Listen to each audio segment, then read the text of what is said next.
Man, this is gonna go down as the craziest what if video I have ever done. What is up, guys? It's me, the AOE double X Current, and I am excited for this one because this is gonna be one of the biggest uh, what ifs I've ever done, and I hope you guys enjoy it because this is probably one of the craziest one you'll ever see.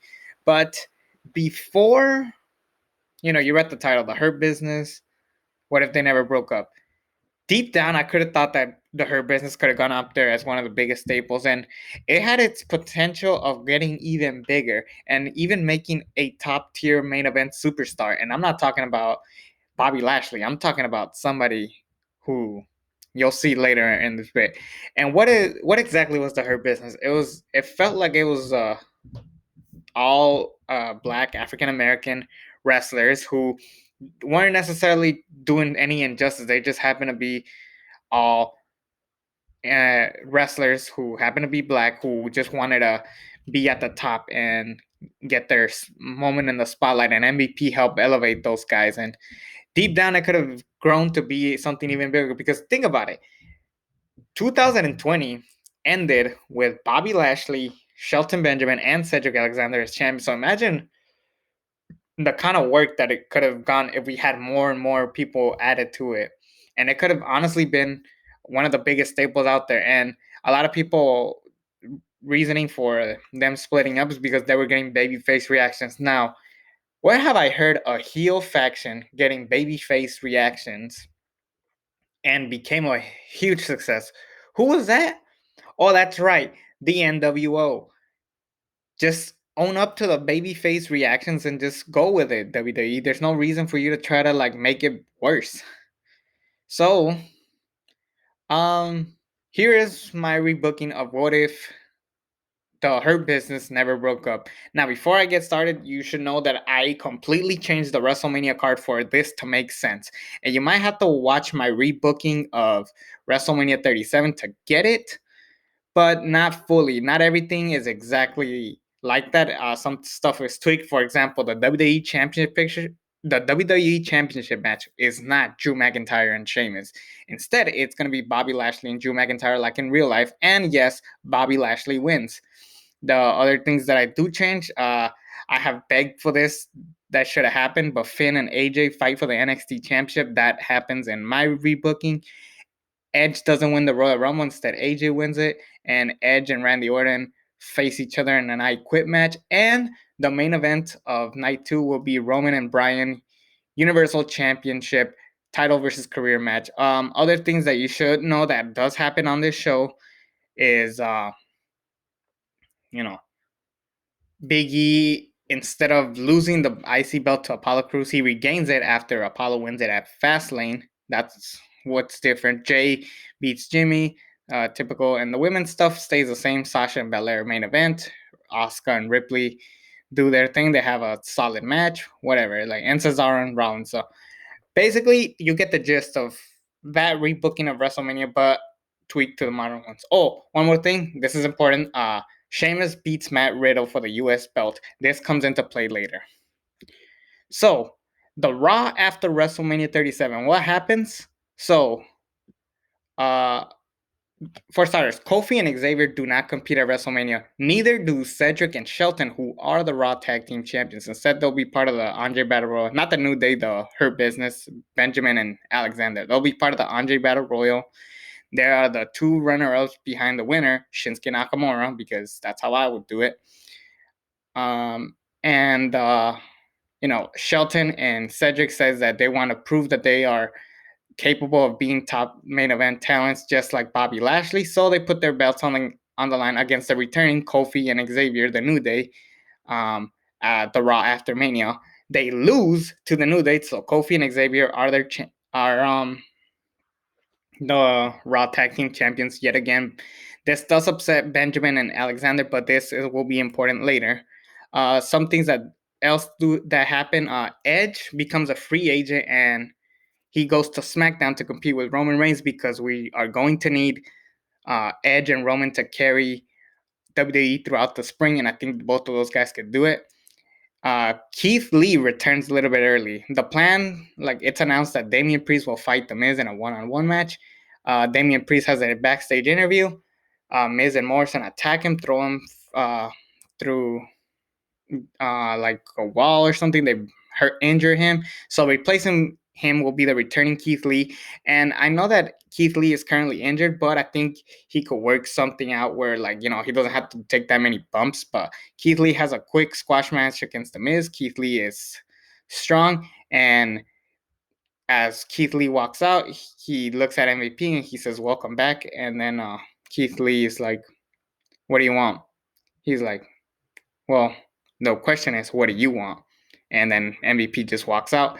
Keith Lee's kind of questioning it. And then also the main event of the Raw after WrestleMania 37, because The Fiend never returns at WrestleMania 37, we will hold off on that. And the main event for this will be a fatal four-way for the number one contenders the the WWE Championship. It's Drew McIntyre, Randy Orton, AJ Styles, and Braun Strowman. Similar to what they did, but add AJ Styles. And surprise, surprise, AJ Styles wins, because at this point, AJ Styles will become a babyface after having a kick-ass match with Finn Balor. Naturally, AJ will become a babyface. So it's set for Backlash. It's going to be AJ Styles versus Bobby Lashley for the WWE Championship. The next night on Raw, the Hurt Business wants to show off, their skills, and then they do the main event of this show will be the Hurt Business, Bobby, Cedric, and Shelton versus AJ Styles, Drew McIntyre, and Keith Lee. Because of Keith Lee's little interaction, so Drew McIntyre is doing the best he can. He's having a kick-ass showing until Keith Lee screws him over and screws over AJ Styles. The Hurt Business goes over by Cedric Alexander. No, Shelton Benjamin. Let's do Shelton Benjamin pinning Drew McIntyre, because let's push Shelton Benjamin to an eventual singles push. So now the Hurt Business is MVP, Bobby Lashley, Cedric Alexander, Shelton Benjamin, and now Keith Lee. There's 5 guys in the Hurt Business now. Keith Lee explains that he wanted to join the Hurt Business because he just got injured, he just got hurt, and what's gonna happen if he doesn't join the Hurt Business? They're just gonna go down to catering. So why dethrone myself to a big failure of a position where I could be a top main event player? Because if you think about it, Cedric Alexander was a nobody, Shelton Benjamin was a nobody, and then they joined the Hurt Business and then became Raw Tag Team Champions. So Keith Lee wants to be that guy who is at the top, and Drew wants revenge for attacking him. So naturally, at Backlash, we do Keith Lee versus Drew McIntyre with an added stipulation where the loser leaves Monday Night Raw, and we have Keith Lee versus Drew McIntyre. Drew McIntyre loses to Keith Lee clean, and Drew McIntyre heads over to SmackDown. Bobby Lashley is feuding with AJ. They do their own thing, and AJ Styles loses to Bobby Lashley after being screwed by Omos. That's right. Omos turns on AJ Styles because he does not want to just be AJ's bodyguard. He wants to be part of a big organization, and he's loving what the Hurt Business is doing. And that's naturally a great way to get more people. So now the Hurt Business has 6 people: MVP, Bobby, Shelton, Cedric, Lee, Omos. 6 guys. So now the Hurt Business is just growing and growing. And to prove how great Omos is, he beats Braun Strowman on Monday Night Raw. His first match, he beats Braun Strowman. So it was like, holy shit, this guy is serious. Around this time, Sheamus is slowly turning babyface. He's kind of a tweener. Think of Eddie Kingston when he was a heel against Jon Moxley, but he turns back as a babyface to defend them. So that's basically what Sheamus does. He becomes a babyface, and he wants revenge against the Hurt Business for taking out Drew McIntyre, more particularly in Keith Lee. Keep in mind, that same night, Keith Lee is supposed to face Matt Riddle to qualify for Money in a Bank. Keith Lee says, okay, I'll renounce my spot, but you got to give me a shot at the U.S. belt at Money in a Bank, Sheamus. And sure enough, that's what happens. Replacing Keith Lee is Shelton Benjamin. So we do Shelton Benjamin versus Matt Riddle. Winner enters the Money in the Bank ladder match. And it will be a fun match to finally give Shelton Benjamin that singles push that he truly deserved since he came back. But Matt Riddle does beat Shelton Benjamin, and he goes into Money in the Bank, not Shelton. Don't worry, it all works out for Shelton. Don't worry. So at Money in a Bank, Bobby Lashley and AJ Styles have a rematch, but this time in a steel cage match. That way, no interference from the Hurt Business or no getting screwed over by Almost. Roman Reigns versus Edge for the Universal Championship in a last man standing match at Money in the Bank as well. Don't worry about the Money in the Bank winners. That's not important right now. But to open the show, Keith Lee beats Sheamus for the U.S. belt. Keith Lee is now your United States champion. Sheamus is not done with the Hurt Business. He's going after all of them.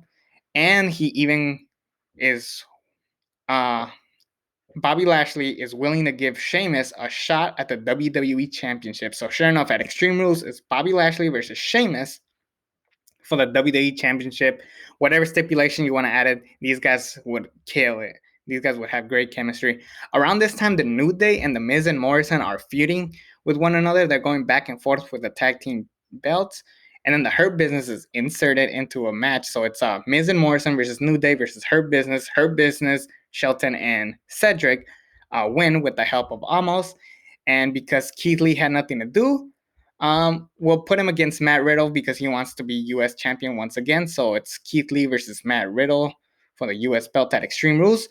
And Keith Lee wins. So ending Extreme Rules will be Bobby Lashley as the WWE champion, Cedric and Shelton as Raw Tag Team champions yet again, and Keith Lee still your U.S. champion. So imagine that picture of those four guys as champions, almost standing tall over them, and MVP as like the leader. That is a visual to be at it. And now that it's SummerSlam season, Bobby Lashley truly wants to be a main event player. He wants to be taken serious. So he calls out the one dude he has always wanted to face. And because we have to at this point, we have to do Brock Lesnar versus Bobby Lashley for the WWE Championship. But they're going to have to get it. Trust me, they'll save up a bunch of money and they'll make sure this match happens at SummerSlam. So let's just say it does happen. Bobby Lashley, Brock Lesnar for the WWE Championship. Also on the card, returning Braun Strowman. He challenges Keith Lee for the U.S. belt. Keith Lee gets the upper hand against a monster among men, Braun Strowman.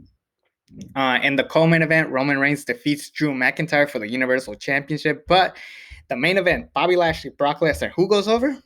You guessed it, Brock Lesnar. And Brock Lesnar is officially your new WWE champion. And Bobby Lashley is pissed. He wants his rematch, but Brock Lesnar refuses to show. He will do anything to get that rematch. And MVP just wants to calm down Bobby Lashley. And he needs to worry about the rest of the Hurt Business because they got some real competition. Because at Night of Champions, the War Raiders finally get the upper hand and win the Raw Tag Team Championships against the Hurt Business. They beat them. And Keith Lee just lost his U.S. belt to Damian Priest. I think Damian Priest is worthy of being the next United States champion. And MVP realizes that the Hurt Business is not working as a team, so he's going to put them up to the challenge. The Raw after Night of Champions, MVP wants every member of the Hurt Business to put themselves to the test. They're going to have a random match against whoever, and if they lose that match, they are out of the Hurt Business. Everybody succeeds except Shelton Benjamin. We think that he's an old, washed-down man, but he does have a good showing against whoever you want to push, maybe a Ricochet. Maybe that could be a great way to redeem Ricochet once again. And Shelton Benjamin gets up.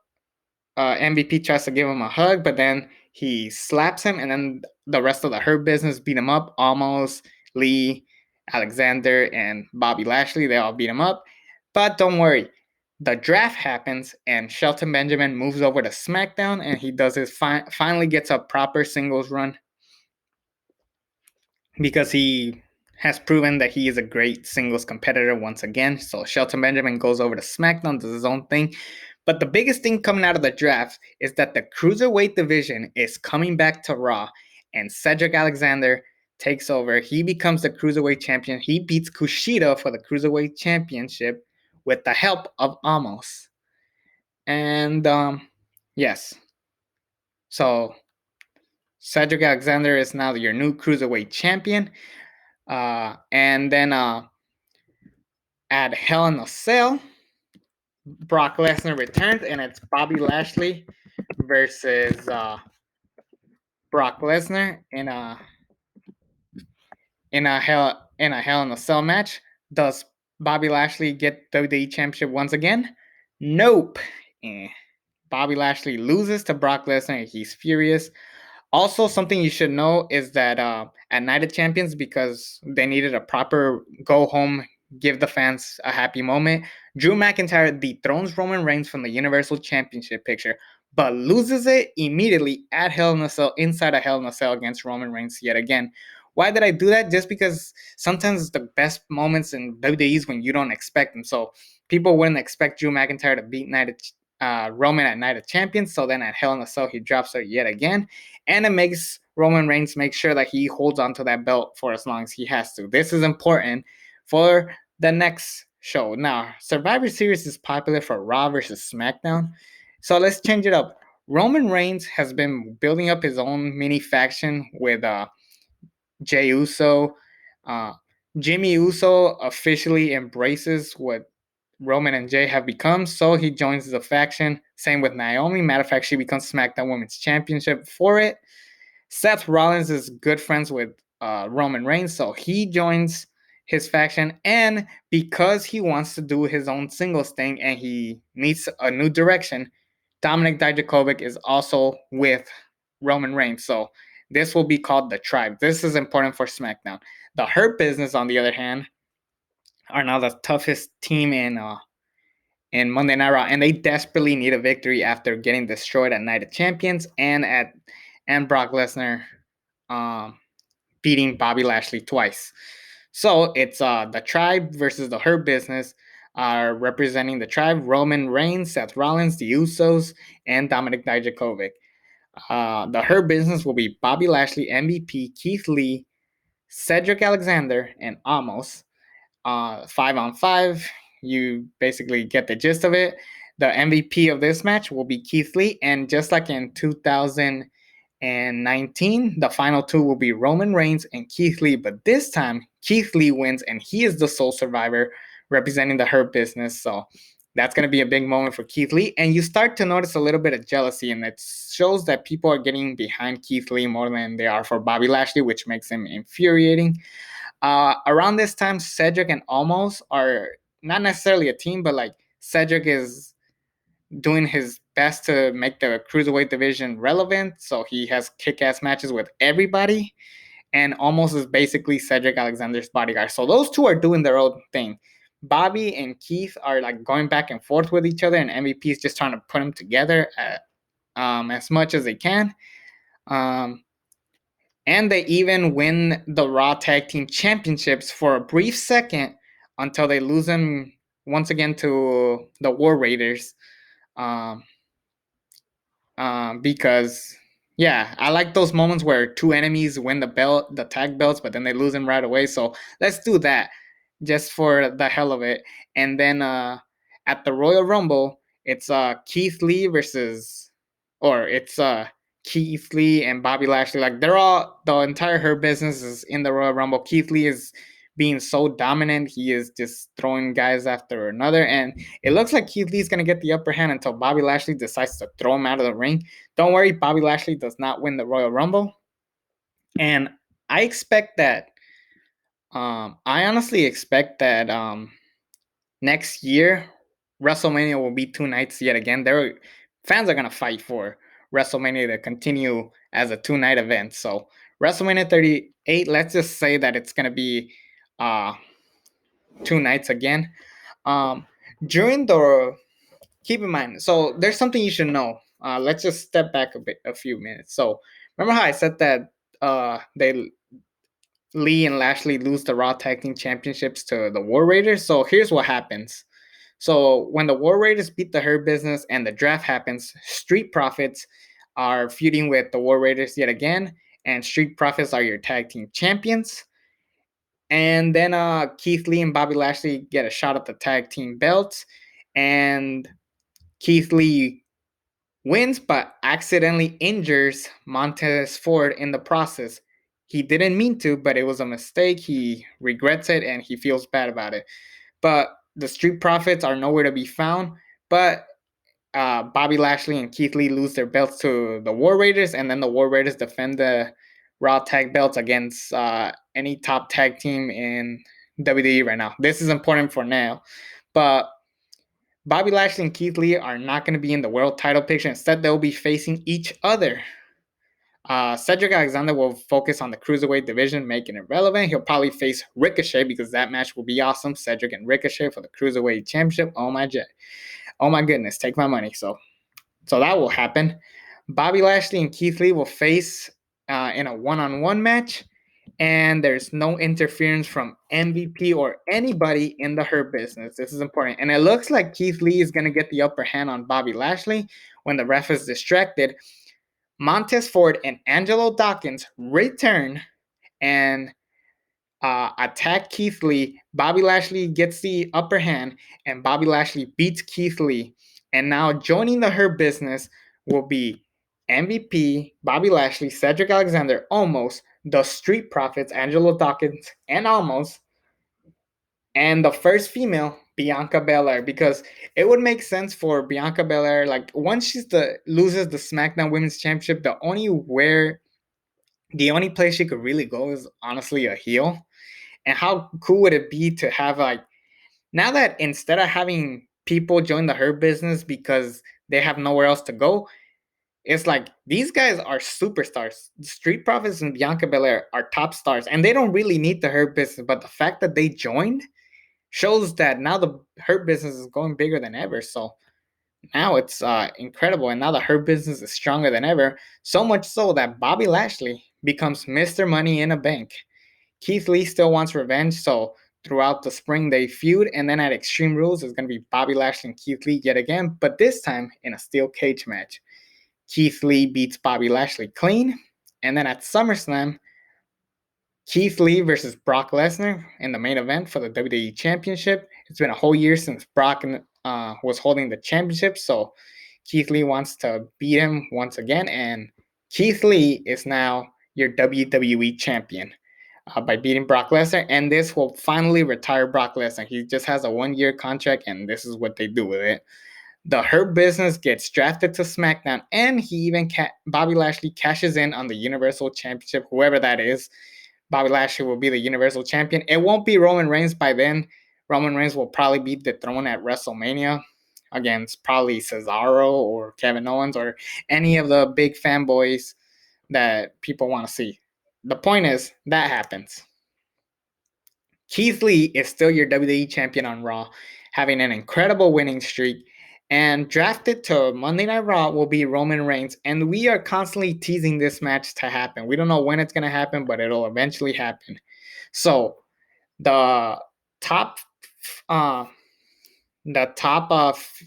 champion for Raw in 2022 is Keith Lee, and the top champion for SmackDown is Bobby Lashley.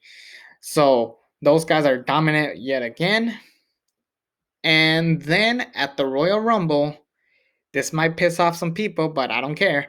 At the Royal Rumble 2023, Roman Reigns wins the Royal Rumble. And this will get people basically drawing big box office numbers. And at WrestleMania 39, Bobby Lashley will lose the Universal Championship against the top babyface of SmackDown, whoever that is, whether it's Seth, Owens, Cesaro, Nakamura, whoever. Bobby Lashley will lose the Universal Championship, and then that will be the end of the Hurt Business. They all kind of go their separate ways. Cedric could continue on in the Cruiserweight division. MVP could retire up to this point. The Street Profits could be a brand new heelish tag team, and Bianca Belair will be women's champion once again. So everybody slowly goes their own way, but the second Bobby Lashley loses that Universal Championship, it's over.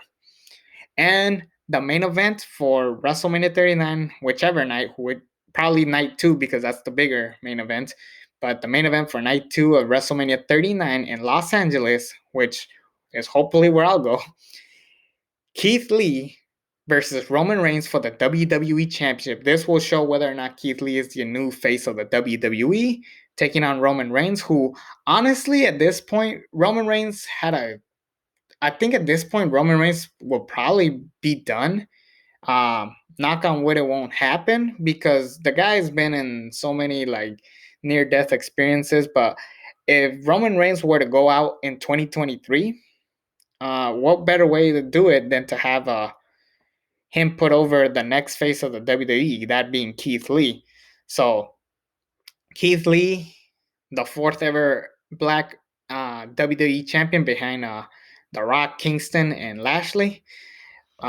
Keith Lee is once again beats Roman Reigns, retains his WWE championship against Roman Reigns, and then Keith Lee just goes on in a big epic run where he'll be the face of the WWE. He'll probably drop it to Drew McIntyre, who we haven't seen in this picture in a long time. Drew McIntyre could turn heel and say how Keith Lee was a traitor to the WWE by joining the Hurt Business, and Keith Lee wants back the WWE Championship. And this could be a great way of finally building up all these new stars, making mid-carders, tag team, and women's division relevant, and have a top player for each of those divisions, including the cruiserweight division, like I said. So, what do you guys think? What if the Hurt Business never broke up? This is how I would have seen it happen. So I hope you guys enjoyed this video. It's me, the ALE Double X Prince. Subscribe to this channel if you haven't already. And until then, I'm out.